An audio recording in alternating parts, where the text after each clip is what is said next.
Good morning. The weekend is here. Thanks for checking in with us here at Atlanta News First. Plus, looking outside over pretty good-looking Midtown Atlanta right now, but it is already hot. We have watched the temperature climb throughout the morning, so we hope that you are staying cool wherever you are this morning.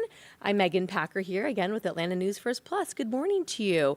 Lots going on today for us to talk about. I'm going to update you on our news headlines here, and then First Alert meteorologist Courtney Jacobazzi will join us to talk about our forecast and help you make those weekend plans, because we know it's the middle of summer. You've got things to do, lots going on, so we're here to keep you updated.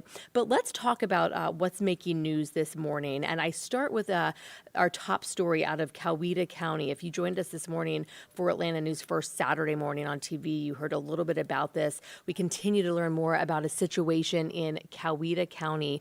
4 people found dead overnight in a suspected murder-suicide. The Coweta County Sheriff's Office is investigating this. They responded just after 1 a.m. to a house on Crabapple Court near Sharpsburg. 911 had received several calls for assistance from that area. Deputies found 2 people dead in a driveway, 1 person dead in the doorway of a home. They say a man ran inside the house and they heard a shot. The SWAT team was called out to the scene. Once the house was secured, deputies went inside, the SWAT team went inside, and they found a 4th person dead. The names of everybody involved have not been released. They're still working to identify family members. We have a crew out there. They've been talking to neighbors, and they've been talking to, talking to neighbors, trying to talk to investigators. The road has just been blocked off, so our crew has not been able to get up to that house on Crabapple Court as the sheriff's office there still investigates. But again, 4 people dead in a suspected murder-suicide. Neighbors out there say that they were obviously stunned to hear about this large police presence. You can tell here it looks like a nice quiet area. So this will certainly rattle this community and family members as they are notified of what happened. Stay with us here throughout the day in our Atlanta News First app. We will continue to update this as we learn more from investigators. In Atlanta, we were at this scene overnight on Peyton Place where there was a deadly shooting. A young man was shot and killed in an apartment. It happened around 3 a.m. at the apartment complex on Peyton Place. Police say someone shot into the victim's apartment from outside, hitting that man who was in his 20s. And again, he did not survive. Officers were talking to witnesses and looking for security video to try to track down that shooter. Most of Georgia's new cash bail bill law goes into effect on Monday, but part of it is blocked for at least 2 weeks. The law increases the number of crimes that require cash bail, but the part that limits how many people bail fund groups can help is blocked. The ACLU and the nonprofit Barred Business filed a lawsuit against the state about this. The legal director of the ACLU of Georgia says it's unnecessary, harmful, and likely unconstitutional. It should soon be easier for first responders in Henry County to get where they're going during an emergency. The county's Board of Commissioners accepted an $825,000 grant this week for its connected vehicle pilot and prototype development. The grant will pay for technology that lets rescue vehicles change traffic lights from red to green. The county says 32 intersections and 45 fire rescue vehicles already have the units installed. Pretty interesting. Some good news for the film industry across the state and across the country, really. There is a potential strike that was hopefully averted after a potential deal has been struck. The International Alliance of Theatrical Stage Employees reached a tentative deal with the Alliance of Motion Picture and Television Producers. If ratified, it would prevent a strike from happening this summer. The industry is still feeling the effects of last year's writer's strike and actor's strike, so this has been a looming strike that the industry has really been watching. But again, this tentative deal reached that is good news to hopefully keep everything moving smoothly here for Georgia's film industry. Let's take another peek outside right now. Sun is shining here in Midtown. Look at those beautiful summer clouds. Doesn't that just scream summer to you? We did see some rain earlier this morning, so let's bring in First Alert meteorologist Courtney Jacobazzi to talk about what's happening with our forecast. And it feels like summer out there, Courtney. It sure does. If you've stepped outside in any capacity today, you know it has been It is already rather very, very hot and humid, and those clouds are really a sign of that. We do have those really nice and tall, puffy cumulonimbus clouds, and that is essentially what develops when you have a lot of moisture in the air and plenty of heat to rise all that moisture and create those really, really beautiful puffy clouds out there. So enjoy the day. It's going to be a hot one with temperatures in the 90s, and we've had a handful of 90-degree days today, or this month rather. So far this year, most of them, of course, being this month, we've picked up 16 90-plus degree days. We've also had one 100-degree day. That was the first 100-degree day we've had since August of 2019.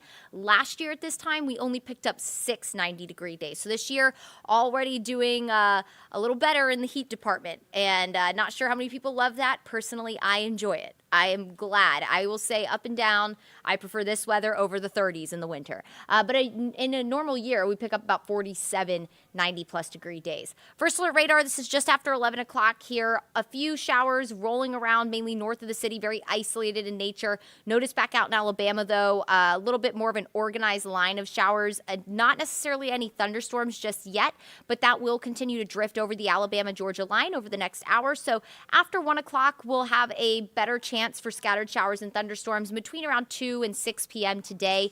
That's when our best chance for rain will be. Already sitting at 84 degrees, partly to mostly cloudy skies will continue through the day today. Highs will top out in the low 90s, but it will feel more like the mid to upper 90s today. That humidity will stay very high. It's going to be very uncomfortable. The air you can wear kind of deal. I always say when you walk out, it feels more like you're swimming through the air rather than walking through it. So very, very hot day.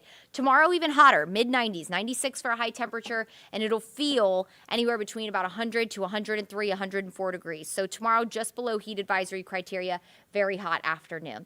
Now we'll have the chance for storms both days. We'll have a very summer-like setup today with, again, showers and storms firing up, especially after we head past 1 o'clock, with the best coverage of rain between about 2 and 6. So if you have any outdoor plans this afternoon, you're headed to the Braves game maybe, first pitch at 4:10. There could be a brief rain delay for that if you're headed to the pool, any of the neighborhood splash pads. Just keep in mind, if you hear thunder, make your way inside, and then you can make your way back out after the thunderstorms pass because you're not supposed to be hanging out in thunderstorms. Lightning, extremely dangerous. So just something to keep in mind.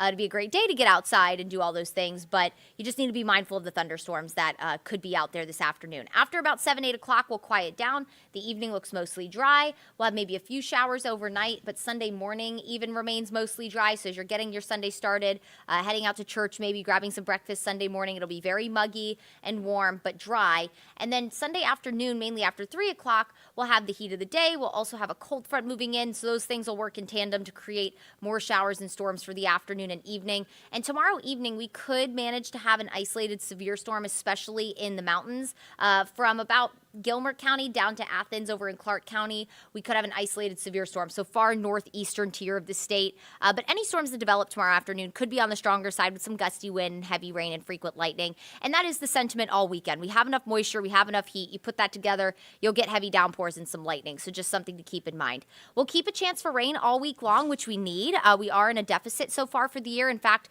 with the rain we've picked up so far, we're tied for the 7th driest June on record.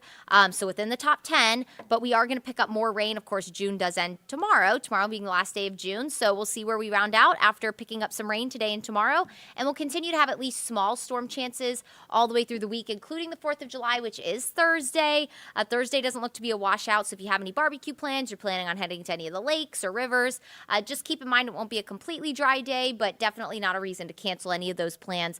Just make sure that when you're thinking about outdoor plans for the upcoming week, that you are also thinking of a way that you can maybe kind of head inside while storms roll through and then make your way back out. So through the week, we could pick up anywhere between about 3/10 of an inch to about an inch of rain. And some of the locally, or in some of these downpours, you could pick up locally heavy amounts. So some of these downpours will sit over you for like half an hour. You could pick up an inch of rain just within that. So this number is kind of just broad brushing it, but you could definitely pick up some locally heavy amounts if you get caught under one of the thunderstorms. Let's talk about Tropical Storm Beryl. Latest update from the National Hurricane Center came in around 11. 65-mile-per-hour winds now, so just shy of hurricane status. This is rapidly intensifying. The storm over some very warm water in the Atlantic, very little wind shear to tear it apart, so it's really getting organized. Moving pretty quickly off to the west at 23 miles per hour as it approaches the Windward Islands, and it is expected to become a hurricane as we head into this evening. So by tomorrow morning, we will have our first hurricane of the season. Latest update from the National Hurricane Center does now have this strengthening to a Category 3 storm as it passes the Windward Islands and approaches the Caribbean islands. So if you had any travel plans to places like Jamaica, very good chance that this will impact that area as we head into Wednesday and Thursday of this upcoming week. Still remaining hurricane status as it makes its way potentially between the Yucatan Peninsula and Cuba. There's still some uncertainty on where exactly this is going to go. It's kind of main component that's steering it. There's some questions on how strong it will be. But nonetheless, it could make its way closer to Hispaniola, so the Dominican Republic and Haiti, and then move through Cuba and then into the Central Gulf potentially. But most models do keep it making its way closer to Mexico and staying towards the Southwest Gulf. So right now, this doesn't look like it's going to have any impact on us here at home or for any of our Gulf Coast states for that matter, but something we'll be watching. And again, if you have a Caribbean vacation plan, which sounds fantastic, just know that if Jamaica was in your plans this week, you probably want to keep an eye on that storm and any of your travel plans and plan accordingly, because some things might get shifted around a little bit later this week if Jamaica was on your list, which again just sounds great. Here's a look at that 7-day forecast. So no first alert weather days. Few scattered storms this afternoon, mainly after 1 o'clock, and then Sunday, mainly after 3 o'clock. We'll watch for showers and storms, maybe an isolated severe storm Sunday. Highs in the 90s both days. Feeling closer to the triple digits. Sunday feeling between 100 to 104. Really, really hot and steamy day Sunday. And then some drier air ushers in Monday, especially north of the city. But a few storms mainly south of Atlanta possible Monday as that front kind of stalls in South Georgia. And then we will cool into the upper 80s on Tuesday. Still some slightly drier air in place there, but an isolated storm can't be ruled out. 20% chance for showers and storms Wednesday as that humidity really ramps back up. It is going to be oppressively hot and humid midweek. It's going to feel more like the triple digits Wednesday, Thursday, Friday, with the chance for just isolated afternoon storms. And we'll go back into the mid-90s by Friday. So very summer-like week ahead, very summer-like weekend ahead. Have that first alert weather app handy. That app will let you know if storms are on the way, if they're in your area, so then you're not running through the rain and storms and getting caught underneath them. We've all done it. But the First Alert Weather app will let you know if storms are in your area and, of course, keep you updated on the forecast throughout the day. All right, everyone, thanks so much for joining us for your news and your weather. We'll also be keeping you up to date on that breaking news out of Coweta County throughout the day right here on Atlanta News First Plus and on atlantanewsfirst.com and in our app. So be sure to go there for updates throughout the day, not only on your forecast, but on your news headlines. Make it a wonderful Saturday, and we'll catch you here tomorrow.